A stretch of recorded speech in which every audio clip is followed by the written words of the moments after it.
할렐루야. 오늘 성경 말씀 이사야 17장 말씀 보겠습니다.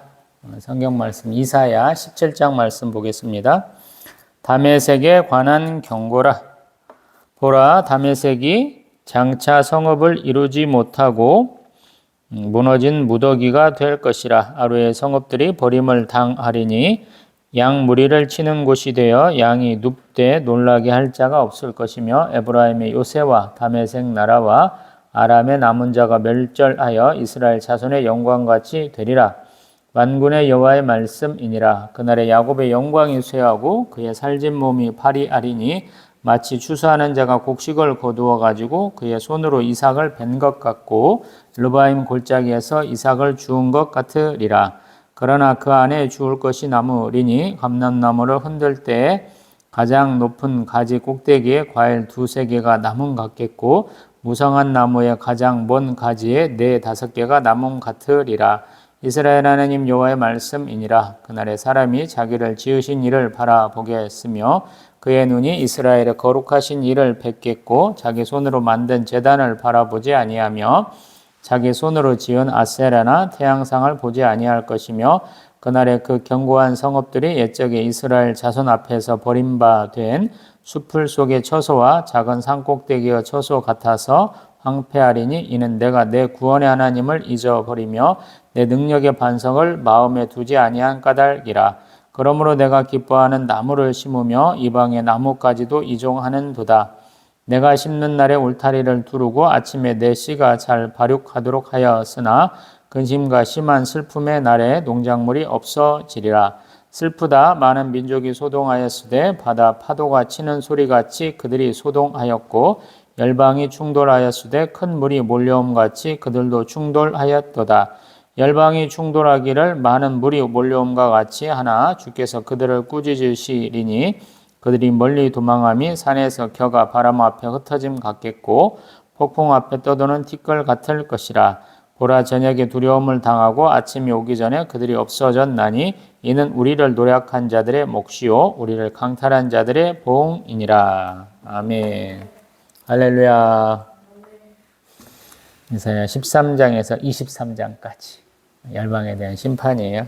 우리 예레미야서 같은 경우는 우리 46장에서 51장, 에스겔서 같으면 25장에서 32장까지. 근데 이사야서는 열방에 대한 심판이 계속 나옵니다. 13에서 23장까지만 얘기하는데 또 가보면 24장에서 27장까지 묵시에 대한 부분인데 묵시는 되게 심판이에요. 또 28장에서 34장까지는 또 복과 화를 얘기한다고 그러는데 이거는 이스라엘 백성, 남유다와 북이스라엘에 대한 심판까지도 또 얘기하거든요. 그리고 35장에 우리가 앞에서 보았던 11장과 같은 유토피아 얘기를 잠깐 하고요. 그 다음에 36장에서 39장까지 우리 아수르가 예루살렘을 이렇게 침략했을 때 히스기야 왕이 어떻게 대항했느냐. 그래서 메시아 첫 번째 후보로서 히스기야 왕이 적합하지 않다라는 것으로 해석하기도 하죠. 그 다음부터 이제 40장부터는 우리가 흔히 이제 출애굽을 얘기한다 그러기도 하고 우리 메시아에 대한 본격적인 언급, 예수님에 대한 어떤 굉장히 선지자적 선언으로 보기도 하고 막 그렇죠. 저는 나중에 볼 내용들이고요. 오늘은 17장 중점을 더 봅니다. 우리 모압을 얘기를 했을 때 우리 모압하고 우리가 뭐 관계 있어요? 이런 얘기를 제가 했었어요. 왜냐하면 도시 이름이 너무 많이 나오니까. 또 실질적으로 이스라엘 역사에 모압이 그렇게 서로 치고받고 하긴 하지만 우리 기독교인들에게 모압의 역사가 그렇게 중요한 것입니까? 라는 얘기도 해봤어요. 그것은 다메섹도 마찬가지예요. 왜 그러냐면 우리가 맨날 대한민국을 얘기하면서 일본을 얘기하지 않을 수 없고 중국과 러시아와 대만, 북한을 얘기하지 않을 수가 없는 거죠. 미국까지 포함해서. 왜? 근 100여 년 이상 그런 사람들하고 계속 찌그락짜그락 우리가 싸우고 다투고 또 서로 손을 잡고 그랬잖아요. 우리 나경원 씨 있죠. 국회의원. 굉장히 또라이 같은 분이신데 꼭 보면은 일본군 자위대 창설 기념식에 일본 대사관 갔다라고 해서 굉장히 친일파로 여겨질 만한 행동을 했고요. 또 우리 최초의 여성 대통령께서 중국 인민군 창설 기념식에 한 번 간 적이 있어요. 왜 그런 짓을 했는지 모르겠어요. 전쟁의 의미를 모르는가 봐요.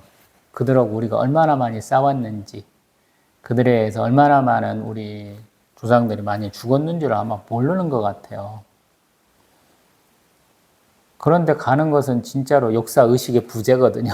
근데 대표적인 정치인 중에 박근혜 전 대통령이나 우리 나경원 의원 같은 사람은 그런 역사적인 의식이 전혀 없는가 봐요. 하는 행동 자체가 이상하기도 하지만요. 우리는 그런 관점이 없는 거예요. 이 나라들을 지명을 왜 얘기하는지 우리가 관심 없는 이유가 우리 주변 나라들이 아니야. 도쿄, 오사카, 홋카이도, 규슈, 우리가 일본 지명이 굉장히 익숙하잖아요. 블라디보스토크는 우리가 웬만한 사람 알고, 사할린 섬에 우리 동포들이 많이 잡혀갔으니까 사할린을 알고, 시베리아도 들어봤고, 중국도 보면은 굉장히 우리가 상해, 북경, 우리 길림, 다양한 우리 명칭들을 잘 알고 있잖아요. 왜냐하면 가까우니까. 타이베이, 홍콩 다 알잖아요.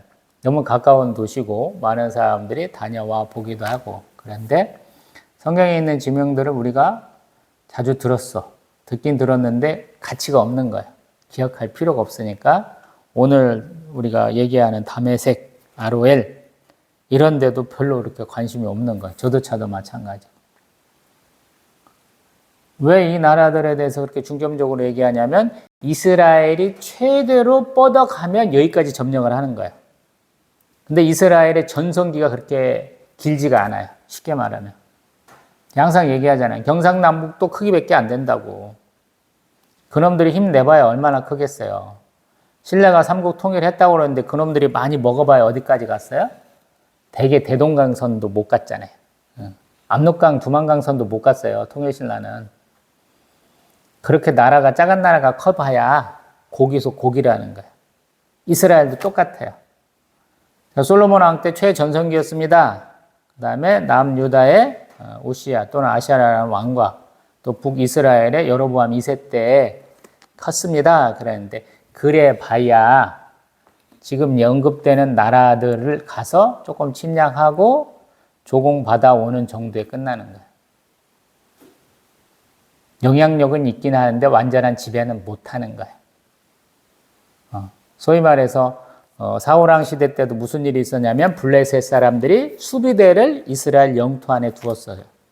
영문을 두었다라는 거예요. 요새를 두었다라는 것이거든요. 로마가 예루살렘 성 안에 안토니아 요새를 만들었잖아요. 그런 것과 같은 이스라엘의 치세는 아니었다라는 거예요. 그럼에도 불구하고 계속 이 얘기를 해주는 이유는 뭐냐면 경쟁의식이 있어요. 그리고 서로 계속 주고받으면서 목숨빚을 서로 이제 지고 빼앗았기 때문에 굉장히 불구대천의 원수다라고 보면 좋을 것 같아요. 그래서 이렇게 강력하게 얘기하는 거예요. 사촌이 노는 사람은 배가 아프다? 이런 것처럼 남 잘 되는 걸 못 보는 거예요. 비슷한 처지예요.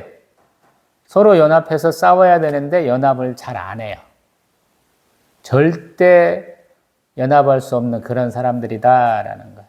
그렇기 때문에 계속 이스라엘이 어려울 때 이 사람들이 도와주지 않는 거예요. 이 사람들이 어려울 때 이스라엘이 가지 않아요. 그리고 이 다메섹이라는 나라, 지금 에브라임, 또 아람을 3절에서 얘기하는데 이게 왜 이렇게 되냐면 북이스라엘과 같이 연합해서 남유다를 침략하던 거예요. 우시야, 요담, 아하스 시대. 우시야, 아시아라 왕 때는 농업 정책을 굉장히 다 했다고 그랬어요. 그 다음에 요담, 아하스 시대에 이스라엘의 남유다가 굉장히 쪼들렸어요. 아수르라는 강대 제국에 의해서. 근데 그 중간에 끈 나라가 아람이에요, 아람. 현재 시리아 지역에 살던 그런 사람들, 레바논 지역에 살던 사람들이 자기들도 침략받으면 안 되잖아요. 다른 나라가 굉장히 강대해졌어요. 그러면 그때 대항할 수 있는 방법이 내 힘을 기르는 것과 또 하나의 방법이고 또 한 가지 방법은 주변에 있는 약한 놈들을 쳐서 그 힘을 내가 흡수하는 거예요. 레반트 지역이 하나는 이렇게 반달 지역이라고 하는 지역에서는 맨날 그런 일이 일어나는 거예요. 저쪽에서 뭔가 온다? 그러면 나도 힘을 키워야 된다? 그러면 주변에 있는 약한 애들을 싹 몰아서 내 것으로 만들어야 되는 거예요. 그렇지 않고는 안 돼요. 그게 용병이에요. 쉽게 말하면. 서유럽에서는 용병들을 굉장히 많이 썼어요. 로마 군대도 용병들이 굉장히 많았어요. 우리도 구약을 읽다 보면 온갖 용병들이 다 나와요. 말을 잘 타는 민족, 또 활을 잘 쏘는 민족, 배를 잘 다루는 민족, 창을 잘 다룬다든가 이런 것들을 다 언급하고 있어요. 성경에도. 그런 관점으로 조금 보시면 좋겠다라는 생각이 들고요. 이제 성경으로 다시 들어가 봅니다. 다메섹이 성읍을 이루지 못하고 무너진 무더기가 된다라는 거. 다메섹은 뭡니까? 그러면 다마스쿠스. 쉽게 말하면 시리아 땅. 지금 시리아가 굉장히 어렵죠. 왜 어렵냐면은 러시아, 옛날 구소련이 이렇게 지원을 해가지고 장기 독재 정권을 하던 정부가 무너졌어요. 반군에 의해서. 그게 국제적인 이슈거든요. 어떻게 그렇게 빨리 됐어요? 그러니까 러시아도 지금 우크라이나하고 싸우면서 굉장히 어렵잖아요. 왜 어렵느냐? 자기들이 가진 무기들을 다 쓰고 나서도 부족한 거야. 파괴되는 숫자보다 만들어내는 그 속도가 너무 느린 거예요. 그래서 온갖 2차 대전 때 쓰던 구식 무기까지 다 쓰다 보니까 거기까지 신경을 못 쓴 것 같아요. 그래서 밀렸어요. 대부분 성경에서 말하는 것도 그래요. 되게 1시간, 하루 이런 얘기들 되게 많이 해요. 그 정권이 오래 갈 것 같아. 그의 치세가 영원까지 지속될 것 같아. 근데 하나님은 그걸 무너뜨리는데 그렇게 많은 시간을 쓰시지 않는다라는 거예요. 그래서 제가 항상 하나님을 내가 상상으로라도 더 크고 더 넓고 더 깊게 하라고 제가 항상 그러잖아요. 상상한 것 이상으로 하나님은 능력이 좋으시다라는 얘기를 해봤죠. 그래서 지금 그 당시 유명한 도시 다메섹이 무너진다라는 거예요. 어느 정도로 무너지느냐? 또 아로엘의 성읍들이 어느 정도 무너지느냐? 그러면 양치는 곳이 된대요. 양치는 곳. 양을 치려면 어떻게 되냐면 물이 있고 풀이 있어야 돼요. 풀은 어디서 자라냐? 그러면 좀 습기가 있는 땅에서 잘 자라요. 이게 완벽하게 황무지를 만들어버리고 그것을 초장으로 만들겠다라는 뜻이거든요. 3절의 말씀처럼 에브라임의 요새와 다메섹 나라와 아람의 남은 자가 멸절되게 하시겠다 이런 뜻이거든요. 이해가 가시나요? 한국식으로 말하면 대관령 양목장만 떠올릴 거 아니에요. 저 푸른 초원 위에 구름은 떠있고 하얀 양들이 걷는 것만 생각할 거잖아요. 근데 이 사람들이 키우는 양은 하얀 양이 아니에요. 색깔 자체가. 우리가 항상 영국 놈들 메리노 그 양털 깎으라고 만들어 놓은 그 양만 떠올리니까 양이 굉장히 하얗고 뭐 이렇게 순진한 것처럼 생각하잖아요. 아니라라는 거예요. 양털에 색깔이 있어요. 까무족족하고 얼룩달룩하고 그다음 양의 생김새도 우리가 알고 있는 양과는 조금 달라요. 염소에 비슷해요. 뿔도 달리고. 사냥에 가까운 형태라는 거예요. 개량되기 전의 모습. 그리고 그런 애들이 어디를 잘 탈까요? 그러면 바위 있고 그런 데도 잘 타잖아요. 우리가 가끔씩 보면 미국 놈들 높은 댐이 있는데 그 댐에 이렇게 네 발을 이상하게 막 딛고는 거기서 혀로 이러면서 뭘 닦아먹는 거 발잖아요. 핥아먹는 거. 소금기가 있으니까 소금 핥아먹는다 그러잖아요. 히말라야 이런 데에서 양 사는 거 보면 설표라고 그래서 그 양들 잡아먹는 것들 이렇게 볼 때 양들도 보면 정말로 이렇게 가파른 절벽에 서가지고 뭘 이렇게 할짝거리는 모습 보잖아요. 여기도 그런 황상으로 좀 보면 더 좋지 않을까 생각이 들어요.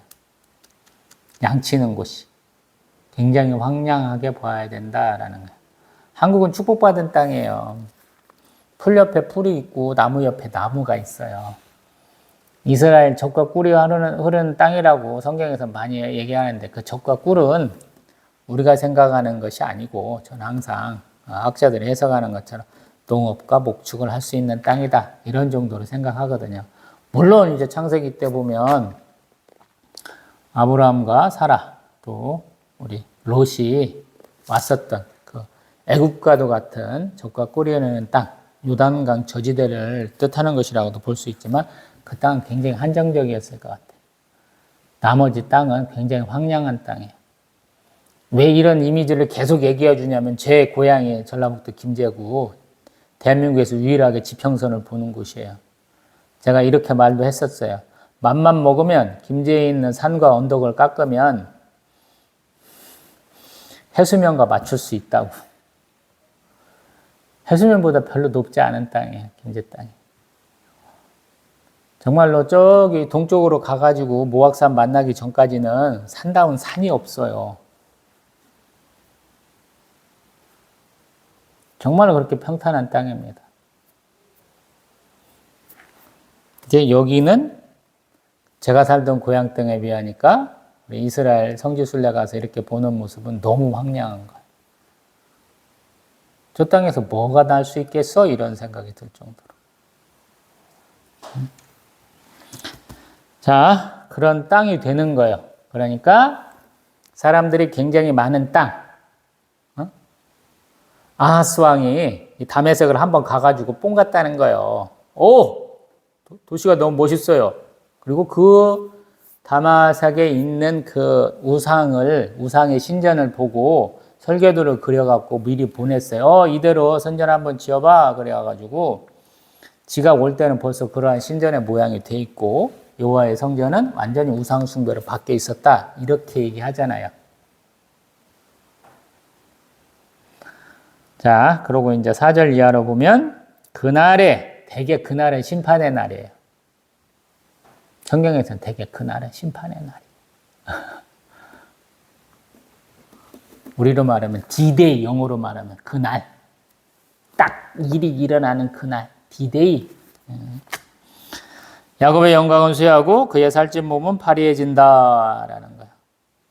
잘 먹고 잘 살아야 예전 같으면 풍채가 있다 그랬죠. 배도 나오고 얼굴도 좀 퉁실퉁실 해야 되고 손도 이렇게 포동포동 해야 돼. 그래야 예전에는 참 복받은 사람 이렇게 얘기했잖아요. 요즘은 그런 사람 만나면 에이 자기 관리도 못하는 뚱땡이 제가 그러잖아요. 아버지가 평생 이렇게 배가 안 나온 양반이라 제가 40대 배가 이렇게 불룩 나오기 시작하면서 얼마나 창피했는지 몰라요. 아버지는 돌아가실 때까지도 배가 이렇게 나오시지 않은 분이에요. 자식 새끼가 아버지 인생에 아버지 40살 때 태어난 제가 그랬다니까 조금 창피하더라고요. 그래서 많이 빼려고 한 2년 노력했는데 아직도 모르는 것 같아요. 살은 좀 빠진 것 같아요. 만져보면 막 이렇게 출렁출렁거려. 우리 이제 5절에 그 이스라엘의 파리한 몸이 어떤 것 같냐 그랬으니까 추수가 끝난 것 같은 거, 또 이삭이 다 베어진 것 같은 황량한 모습이다라는 거예요. 풍성하지 않다는 거예요. 그리고 그러한 모습을 또 우리가 떠올릴 수 있는 것이 감람나무 맨 끝에 열매가 몇 개 달린 거, 또 무성한 나무 끝가지에서 가장 먼데 사람이 딸 수 없는 곳에 있는 그러한 것 같다라는 거예요. 우리로 말하면 까치밥이에요. 감나무요 이렇게 보시면 모르겠지만 맨 위에 거는 못 따먹거든요. 그러면 까치가 와서 톡톡톡톡 찍어 먹는다고 해서 우리는 까치밥이라고 그래.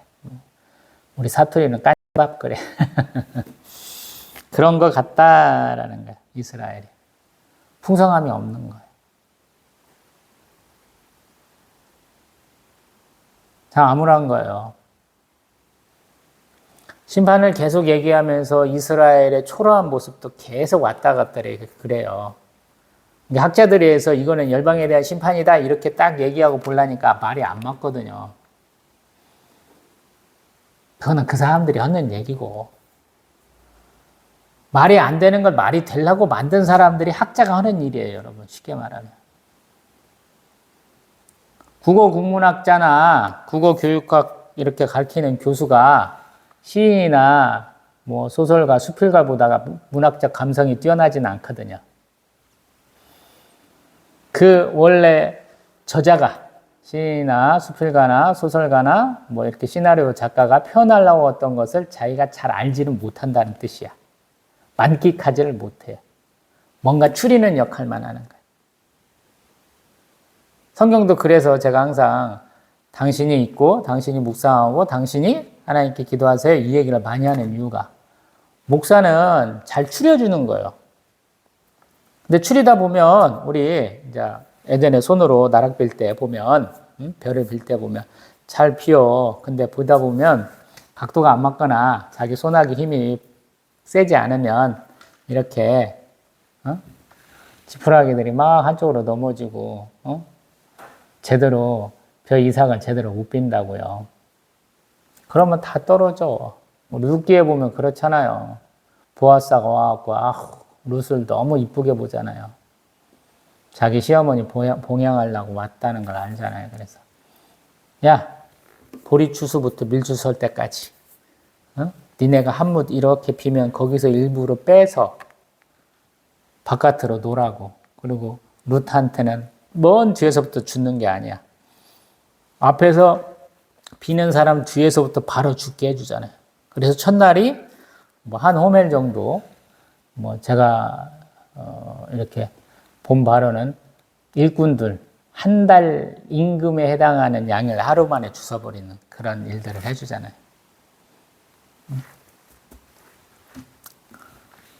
그래서 항상 느끼는 건데, 내가 좀 알아야 돼. 알면 좋아요. 누가 무슨 말을 하는지는 이해할 만큼은 내가 지식이 있어야 돼. 수많은 성도님들이 목사님이 최고야 그러는데, 제가 볼 때 목사는 요게 아니고 요것도 안 돼. 그 사람은 어디 가서 재료만 배우는 거야. 자료만 판이라고 정신이 없어요. 제대로 공부한 사람을 제가 본 적이 없는 것 같아요. 촌에서만 했는지 모르겠어요. 뭐 1000명 이상, 2000명 뭐 그 정도 수준의 목사님에게 못 만나봐서 그런지 모르겠지만 딱 그 수준이에요, 여러분. 강의도 나가시고 뭐 그러기도 하지만 그런 수준에 그치시더라고요.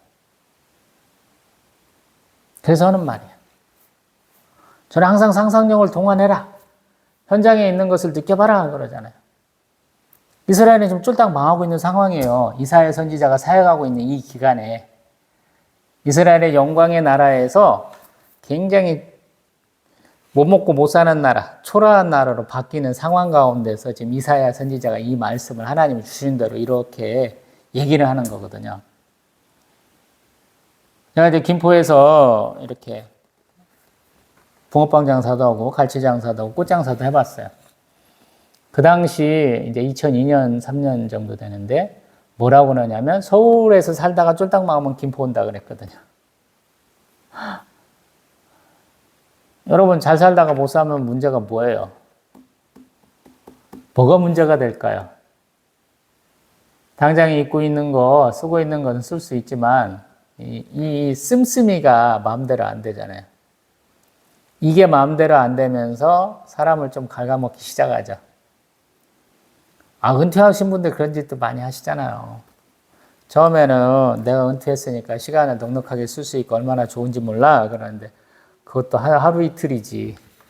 할 일도 없고 돈은 쓰고 가진 돈 얼마 안 되는 데서 쓰다 보니까 사람이 점점 이제 외적이 아니고 내향적으로 바뀌는 거랑 똑같잖아요. 이스라엘이 그런 상황이에요, 지금. 그걸 계속 얘기해 주는 거예요. 특히나 이사야서는 굉장히 이스라엘의 굉장히 암울한 현실을 얘기를 하잖아요. 하나님을 섬기지 않아요. 하나님 앞에 와서 하나님 앞에 제사를 드리는 게 아니고 맨날 헛짓거리만 많이 한다는 것 하나님이 다 아신다고 지금 1장에서 6장까지 안다고 말씀하시고 시작을 하잖아요. 그래서 어려운 거예요.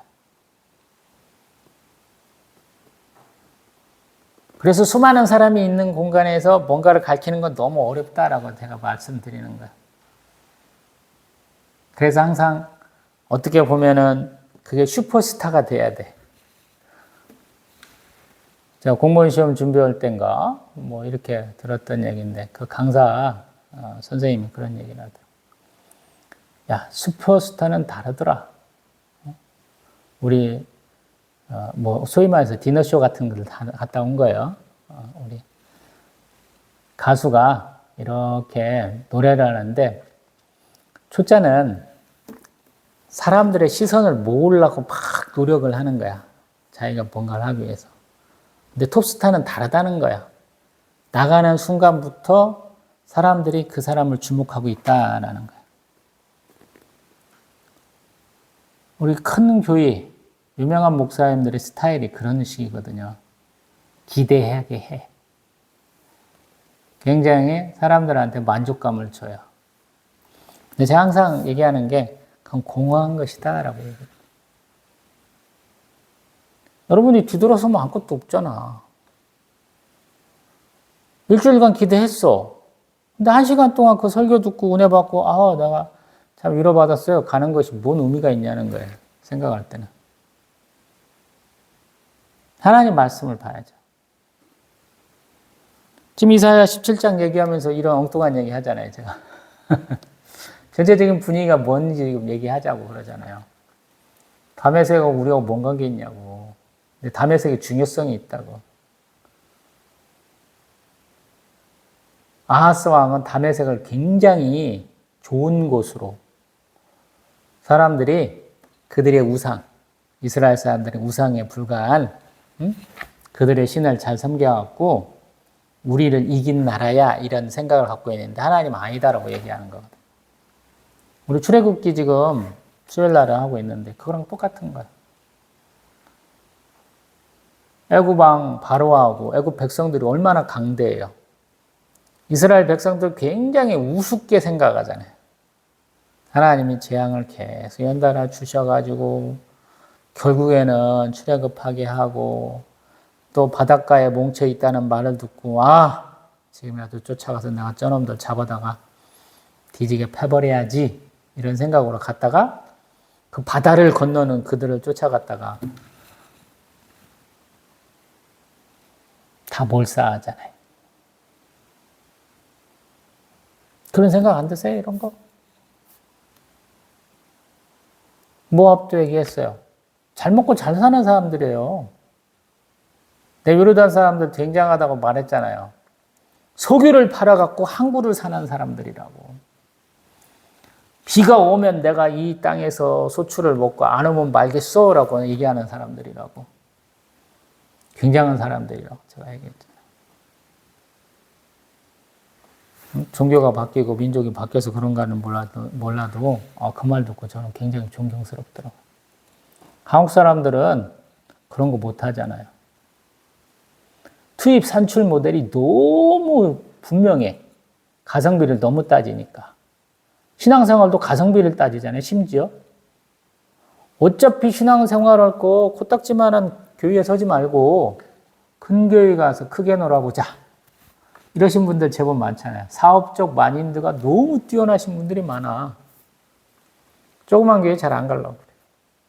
내 수준과 나의 사회적 지위를 이용하면 큰 교회 가서 어떤 일을 할 수 있겠어? 이런 생각하잖아요. 우리 면바이가 그런 놈이잖아요. 내가 시장도 하고 서울시장도 하고 내가 대통령도 물론 처음부터 꿈꾼 것은 아니겠지만요. 이런 거 도전하고 국회의원도 하고 막 이러고 했는데 내가 이 교회에서 이렇게 대접 못 받았어요. 쓰겠어? 그러면서 거짓 헌신을 하잖아요. 주차 요원으로 2년인가 3년인가 고생해가지고 장로 타이틀 따고 별짓 다 했다고 그러잖아요. 자, 우리 7절에 그날의 얘기를 하다가 지금 이렇게 샛길로 갔어요. 삼천포로 빠졌다가 다시 옵니다. 사람이 자기를 지으신 이를 바라보겠고 그의 눈이 이스라엘의 거룩한 일을 뵙겠다. 아멘. 심판의 날이니까. 8절 자기 손으로 만든 제단을 바라보지 아니하며 자기 손가락으로 지은 아세라나 대양상을 보지 아니할 것이다. 그날에 그 견고한 성읍들이 옛적에 이스라엘 자손 앞에서 버림받은 수풀 속의 처소와 작은 산 꼭대기의 처소 같아서 황폐하겠다. 아멘. 산초포로 갔다 왔는데 성경 설명이 됐죠? 이게 성령 하나님 하시는 거예요. 참 우습더라고요. 저는 성령 하나님을 저희 선생님, 동행자, 보호자, 인도자라고 고백을 자주 했습니다. 참 감사해. 제가 딴 생각들을 굉장히 많이 하는 사람. 상상력이 굉장히 풍부한 사람. 초등학교 5학년 때인가 아버지 백으로 군 주최 무슨 글짓기 대회인가 한번 나간 적이 있어. 나의 꿈 이렇게 쓰라고 그러더라고. 내가 그 당시 공상과학 수업을 너무 읽고 있었나 봐. 나의 꿈은 뭐냐면 하룻밤의 꿈. 멀리 어디 갔다 온 그 꿈 얘기를 소설처럼 써서 냈어요. 저희 선생님이 제 거 글 써보고 나면 깜짝 놀랐을 것 같아요. 이 자식은 주제와 제목도 파악 못하는구나.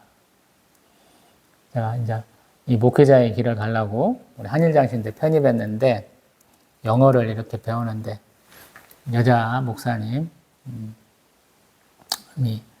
그 영어 회화 같은 거 한 과목 가르치시더라고요. 근데 나의 페이존이라고 그래서 내가 어떤 계에서 이렇게 신앙의 길에 돌아섰는지 목회자의 길을 가려고 하는데 써오라고 하더라는데 자기가 원하는 답을 안 쓴 것 같아. 제가 나는 이렇게 하나님이 인도하셔서 왔어 이렇게 하는데 거기는 받아들이지 않더라고요.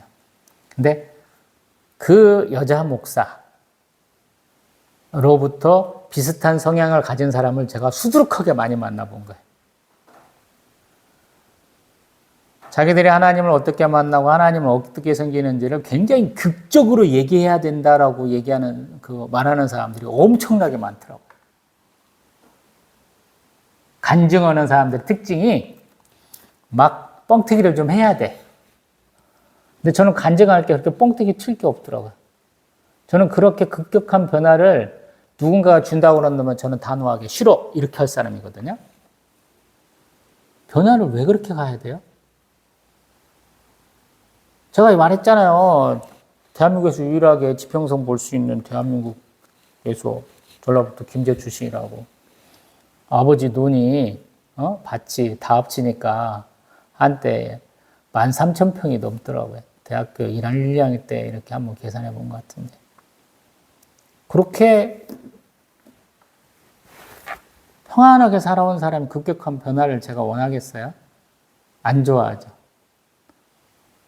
가뜩이나 학생 운동한다고 그러면서 뭔가 변화를 추구하다가 전 충격 먹은 사람 중에 하나이기 때문에 급격한 변화를 절대 원하지 않아요. 근데 신앙 간증을 다 그따위로 하더라고요. 근데 참 감사한 건 뭐냐면 제가 그 사람들한테 욕먹고 왔고 이렇게 기분이 상해있으면 그 사람들을 그냥 욕해주는 사람들이 꼭 나타나. 나도 욕을 하지만 나보다 더 심하게 욕하는 사람이 있더라는 거야. 그 사람을 평가할 때. 잘못했다고. 뭐 그렇게 했냐고. 재밌잖아요, 이게. 그게 열방에 대한 심판이에요. 핵심이. 이스라엘 백성도 잘못했어. 근데 이스라엘 백성을 치는 인생의 매와 사람의 채찍의 역할을 한 니들이 더 잘못했어. 왜 이스라엘이 하나님의 심판받아서 저렇게 고통받을 때 너는 위로해주지 않고 너희는 더 겸손해지지 않았느냐? 이게 열방에 대한 심판이 하나님의 핵심 요지예요. 제가 볼 때는. 그래서 얘기하는 거예요. 이스라엘이 한때 저 나라 너무 좋아요. 우리도 저렇게 부강해졌으면 좋겠어요. 우리도 저렇게 풍성했으면 좋겠어요. 바라던 나라들을 하나님이 다 치시는 거예요. 너희는 여기서 살아야 돼. 이 땅이 젖과 꿀이 흐르는 땅이야. 하나님이 너희들에게 출애굽하면서 약속하신 아브라함에게 약속하신 그 약속의 땅이야. 여기서 살아야 돼. 그게 시오니즘이 되고 결국에는 이스라엘이 2차 대전 끝나고 그 땅에 다시 돌아와서 새롭게 나라를 세우고 사는 요지이기도 합니다. 저희도 마찬가지. 막 신앙생활 열심히 해가지고 세상에서 막 쭉쭉쭉쭉 뻗어가고 위로 올라가고 그것이 우리가 신앙생활에 꽂힌 것처럼 생각하는데 그게 아니고요. 하나님은 내가 있는 자리에서 크게 벗어나지 않는 한도 내에서 평안하게 살다가 하나님 만나기를 바라시는지도 모르겠다 이런 생각을 굉장히 많이 해요. 한국 사람들은 무조건 성공해야 된다 그래. 여러분 성공하기 위해서 얼마나 들어온지 많이 해야 되는지 모르세요?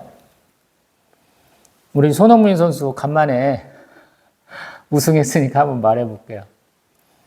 토트넘이라는 그 절망의 팀에서 우승시키겠다고 남아 있었잖아요.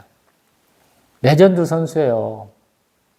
걔 아니면 공격이 안 돼. 손흥민 선수 빼면. 다른 애들은 수비가 2명쯤 달라들으면 앞으로 패스를 못 해요. 그런 병신 같은 팀이에요, 토트넘이. 기라성 같은 선수들 공 좀 차면 몇 년 있다 나가는 거예요. 왜냐하면 선수 생활을 하면서 EPL이라고 영국 세계 최고의 리그에서 뛰면서 우승 경력이 없으면 자신에 대한 평가가 너무 안 좋다는 거야. 우리도 그렇잖아요. 뭔가 잘하면 뭐 하고 싶어요? 신대원생들 저희 반에서도 앞줄에 앉은 애들은 뭐가 되고 싶냐면 교수 되고 싶어가지고. 3년 동안 같은 반에 있어갖고 이름은 아는데 얼굴하고 매치를 못 시키는 병신들이 있다고 제가 말씀드려봤잖아요. 앞줄에 앉기 시작하면서 내가 성적을 조금 잘 받으니까 교수 돼야지. 그렇게 교수가 됐어. 그러면 신대원 원장이 돼야지. 거기서 조금 나가면 총장까지 돼야지. 교수들 열망이 그거잖아요. 검사놈들 달면 결국에는 검찰 총장이 되려고 그러는 것이고. 다 그렇잖아요. 내가 만약에 기업을 이루기 시작했어. 그러면 내가 회장이 돼야 되고 내 밑에 자회사를 몇 개를 거느려야 되고 세계 1순위가 돼야 되고 이 시대들 되게 많이 했잖아요. 똑같잖아요. 목사들도 노회장 되고 총회장 되려고 별짓 다 하시거든요. 어떤 때 보면 왜 그렇게 시간 낭비들 하시는지 모르겠어요. 지들이 노회장하고 총회장 하려면 교회에서 돈을 굉장히 많이 들여야 되거든요. 교회에서 막 밀어줘야 돼요. 금권 선거들을 되게 많이 하셔요. 말로는 그래요. 저희는 가편 투표한다고 그래요. 사람들한테 가, 부, 이것만 밀어요. 기도하고 사람들 막 내놓으면 그걸로 뽑아요. 대표도 딱 2명 내놓고 그 중에서 이 사람입니까? 이 사람입니까? 이렇게 뽑아. 근데 그것을 능력으로 뽑는 게 아니에요. 기도해가지고 하나님이 제비 뽑게 하실 것이다. 그래서 뽑거든요. 근데 그 자리까지 올라가니라고 들는 돈이 뭔지. 그렇게 욕들 많이 하거든요. 뒤돌아서는. 앞에서는 아쉬우니까 살랑살랑하고 돈도 찔러놓고 별짓들 다 하시거든요. 이런 건 못 들은 척 하세요. 근데 말은 해놓고 말씀드려봐야죠. 자, 또 한번 봅니다.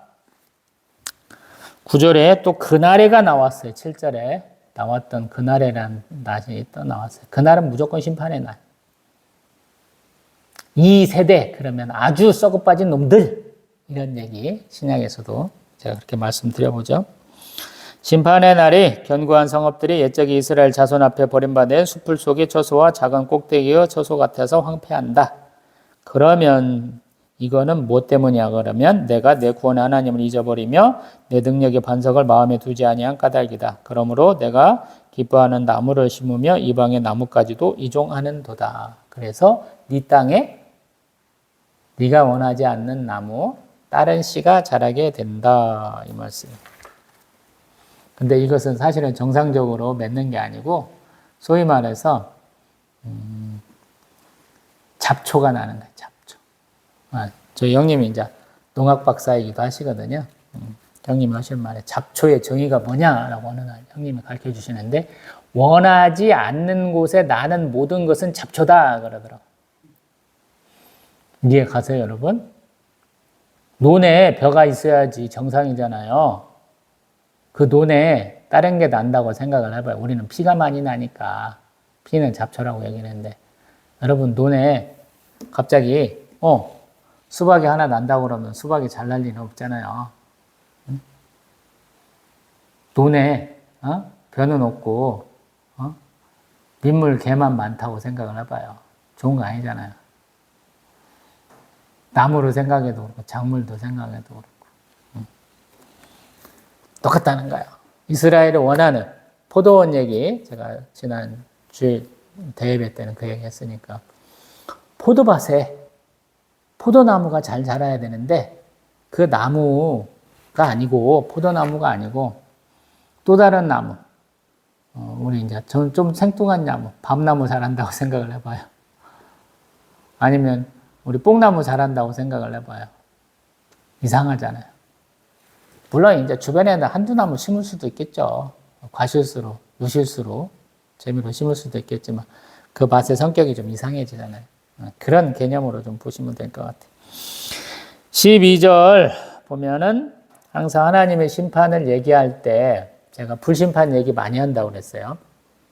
노아 용수 때는 물심판이고 그 다음에는 불심판입니다. 또 우리 선지서에서는 뭔 얘기예요? 우리 칼과 기근과 전염병 얘기한다고 그랬죠. 근데 또 하나 많이 쓰는 이미지가 뭐냐면 물의 이미지를 많이 써요. 이 물이라는 것은 하늘에서부터 구름 위에서 떨어지는 그 번개와 천둥과 같이 쏟아지는 물도 있지만 그 사람들이 보기에 지중해와 사해와 또 갈릴리 호수에서 볼 수 있는 풍랑의 이미지를 많이 쓰거든요. 이 사람들은 사실 바다나 호수나 이것도 다 그냥 물이라고 그렇게 표현하는 것 같아요. 그러다 보니까 맨날 이 파도다, 바다 파도다, 맨날 이렇게 얘기하는데 그 사람들은 갈릴리 호수도 바다라고 그래요. 우리가 그냥 적당히 알아서 들어야 돼요. 그 둘레 해봐야 20km도 안 되는 그 호수가 무슨 바다겠어요. 별 볼 일 없잖아요. 근데 그걸 바다라고 부르는 놈들이에요. 사해 그거 커봐야 얼마나 크겠어요. 근데 그걸 바다라고 부른다는 거예요, 이놈들은. 근데 그것을 이 사람들 눈에는 잘 보인다는 거예요. 왜? 갈릴리 호수 가까이 안 가도 돼요. 언덕바지에서 이렇게 보면 보인다는 거예요. 갈릴리 호수가 멀리. 왜냐하면 해수면보다 낮아요. 갈릴리 호수도 낮고 사해도 해수면보다 낮아요. 그리고 유대 산지, 에브라임 산지는 해발 한 800m 고지쯤 된다는 거예요. 1000m에서 밑에 해수면보다 낮은 데를 본다면 보이겠죠. 땅이 작다고 그랬잖아요. 충분히 볼 수 있겠죠. 그런 의미에서 한번 보는 거예요. 그래서 항상 파도가 친다. 그런 거예요. 큰 물이 온다. 이렇게 보시면 이런 이미지를 잘 그릴 수 있을 거예요. 우리 13절 맑은 물, 많은 물, 또 바람이 파도가 칠 때는 바람이 많이 불어야 되겠죠. 풍랑을 얘기하는 거니까. 그래서 우리 산에서 겨가 바람 앞에 흩어진 것 같고 폭풍 앞에 떠도는 티끌 같다라는 거예요. 이건 토네이도 같은 거, 태풍 같은 거 떠올리면 우리 이제 사도 바울 같으면 유라굴로라는 광풍을 떠올리면 충분할 것 같다라는 생각이 들거든요. 그리고 하나님의 심판이 임한다라는 거. 이렇게 무섭게 얘기하는 이유가 있어요. 말 안 듣는 놈한테는 더 강하게 얘기하는 거예요. 우리도 마찬가지예요. 신앙생활 잘 못하잖아요. 하나님이 나에게 애정이 있어. 그러면 하나님이 나를 한 번만 치지는 않아요. 완벽하게 하나님 앞에 두 손 두 발 다 들고 하나님 제가 잘못했어요 라고 고백할 때 하나님 치신다는 거예요. 당해보셨나요? 안 당해보셨으면 그날에 또 임하실 수 있어요. 조심하세요. 온전한 순종과 충성이라는 것이 그렇게 어렵거든요. 그 얘기를 사람들이 알고 있는 이미지를 통해서 계속 얘기해 주는 거예요. 선지서가. 그래서 선지서가 조금 인기가 없어요. 어떤 면에서 보면. 제가 목사들이 한 가장 큰 거짓말 중에 하나가 축복의 말씀이 수십만 가지가 있다라는 말을 제가 가장 거짓말로 알잖아요. 축복의 말씀은 무엇무엇으로 알고 있고 그래서 몇 개가 나옵니다. 이렇게 얘기하지 않고 두리뭉술하게 얘기하면 제가 항상 안 믿잖아요. 왜? 축복의 말씀 옆에는 항상 저주의 말씀이 있어요. 더 길어요. 저주의 말씀이. 그럼 축복과 저주만 있다는 거예요. 하나님의 말씀에? 아니잖아요. 하나님은 우리에게 굉장히 현실적으로 바라볼 수 있는 이미지를 떠올리게 하는 거예요. 이스라엘 사람들은 충분히 알아들을 수 있는 나는 말을 굉장히 많이 하시는 거예요. 그래서 어려운 거죠. 성경이 어렵다는 이유가 그래서 이거는 거예요. 그 당시 사람들은 다 알아들었어요. 근데 그 사람들하고 몇천 년의 세월을 두고 있는, 거의 지금 3,000년 이상의 세월을 두고 있는 우리가 알아듣기에는 좀 어려운 거예요, 지금. 상황도 굉장히 어려워요. 저는 전쟁 후에 난 사람이잖아요. 71년생이잖아요. 전쟁이 뭔지 몰라요. 벽을 본 적도 없고. 빨갱이들이 막 동네 사람들 막 쑤셔갖고 돌아다니는 그런 것도 몰라요. 그 얘기해봐야 못 온다는 거예요. 근데 이 사람들은 그런 일들이 벌어지는 거예요. 일제시대와 같은 상황이라고 보면 돼요. 자기들의 독립을 믿고 자기들의 자주 독립을 위해서 노력해야 된다는 사람이 있다고 그런다면 한편으로는 개소리는 대세가 기울었어 이놈아.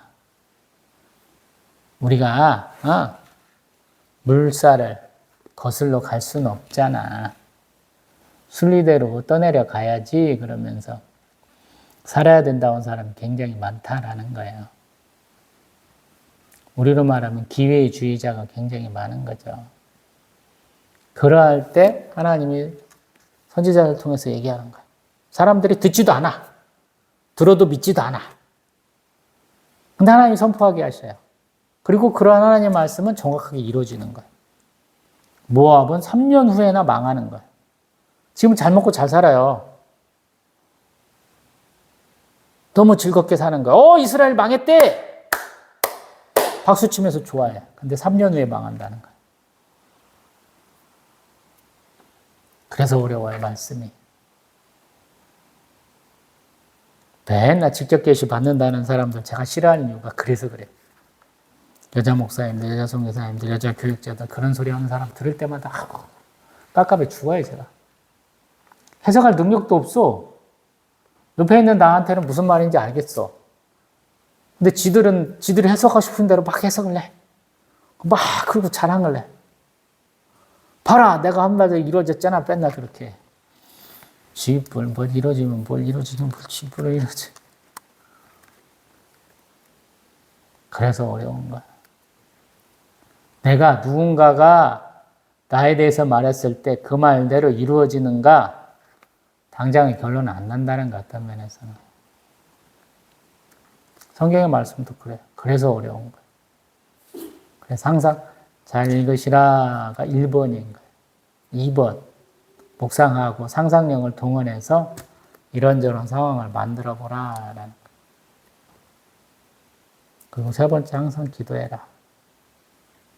하나님의 일로 하나님께 기도해야 응답을 빨리 받아요. 내 일로 하나님한테 기도해갖고 빨리 응답받는 경우도 있을 수 있지만 신앙을 계속 신앙생활을 하면서 그런 경우가 그런 일들이 점점 줄어가는 거예요. 왜? 내가 장성하니까 알만한 때가 돼가잖아. 익숙해야 되잖아. 저도 투잡된 지가 지금 한 7개월, 8개월 돼가니까 시키는 일이 점점 많아지고 그것도 못해. 맨날 이 지랄 하잖아. 왜? 깨구리 올챙이적 생각 못하거든. 나보다 더 큰 실수를 저지르고 나보다 큰 잘못을 저지른 것들을 다 까먹고 있어, 걔네들이. 지들의 잘못을 계속 지들 입으로 떠들면서 이 초보에 대해서 계속 그런 말을 하는 거랑 똑같거든요, 신앙생활도. 그래서 제가 항상 하는 말이 있잖아. 너나 잘해. 제 스스로한테 하는 말이죠. 하나님은 그 말씀 하시는 것 같다고 그 얘기하죠. 말씀을 맺습니다. 이사야 17장. 다메섹 어떤 도시라고요? 아하스 왕이 가서 좋은 땅, 이런 땅이에요. 니네가 그렇게 잘 먹고 잘 살라고 강해서 우리가 망했구나. 그러니 니네가 섬기던 신 우리도 섬겨야 되겠어? 하고, 우상 숭배의 그 참상을 반상하거나 그러지 않고 좋다고 설계도 미리 보내갖고 보던 성읍이에요. 근데 망한다라는 거예요. 그 아름답고 찬란한 성이 망한다. 우리로 말하면 인구 몇십만 명 되는 그런 도시가 양이나 치는 곳이 되는 거예요. 그게 하나님 심판이시다라는 거예요. 하나님 위에 신들은 없어요. 신이 없는 거예요. 이스라엘 백성에게 보여주시겠다라고 말씀하시는 거예요. 그 날에 잘 몰라. 예수님 언제 재림하실 줄 몰라요. 근데 재림하실 때 저희들 다 수고로 예수님 영접하러 올라갈 수도 있지만 아닐 수도 있다라는 거. 우리 상전에 그런 일이 있다면 그래서 열심을 내야 된다. 교회 열심히 다니고 목사님 말씀 순종하고 신앙생활 잘했는데 천국에서 가 이럴 수 있다는 거. 내 앞에 있는 사람이 제대로 하나님의 사람인가를 먼저 보세요, 여러분. 그게 먼저예요. 여러분의 기분을 자꾸 맞춰주고 여러분을 위로하고만 있다면 성경의 메시지 중에서 맨날 심판과 축복의 메시지가 두 가지가 있다면 축복의 메시지만 한다면 잘못된 사람이에요. 쉽게 말하면. 성경은 축복의 메시지만 있지 않거든요. 있는 그대로 말할 수 있는 사람.